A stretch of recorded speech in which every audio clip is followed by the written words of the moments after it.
Hello అందరికీ. ఈరోజు మీకు నేను షేర్ చేయబోతున్న రెసిపీ తెలగపిండి వడియాలండి. ఈ తెలగపిండి వడియాలని ఎలా చేయాలో చూసేద్దామా? ఈ తెలగపిండి వడియాలని మన వైజాగ్ సైడ్ వాళ్ళు ఇష్టంగా తింటారండి. వీటిని పెరుగన్నంలోకి, పచ్చడన్నంలోకి స్పెషల్గా ఎండాకాలంలో పెట్టుకొని తింటారండి.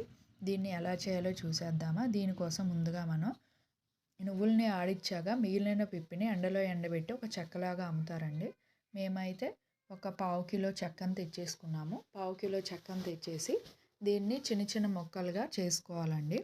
చిన్న చిన్నగా ముక్కలుగా చేసుకొని దీన్ని ఒక గిన్నెలోకి తీసుకొని దాంట్లో ఈ ముక్కల్ని అండ్ దాంతోపాటు ఒక 2 గ్లాసెస్ వాటర్ని ఆ ముక్కలు మునిగేంత వరకు ఉంచుకోవాలండి.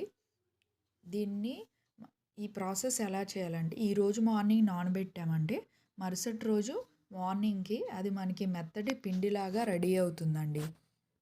ఈ మెత్తటి పిండితో పాటు మనం ఒక 25 ఎండుమిరపకాయలు, 1 స్పూన్ వాము, 2 స్పూన్స్ జీలకర్ర, అలాగే 2 స్పూన్స్ సాల్ట్ తీసుకొని రెడీగా ఉంచుకోవాలండి.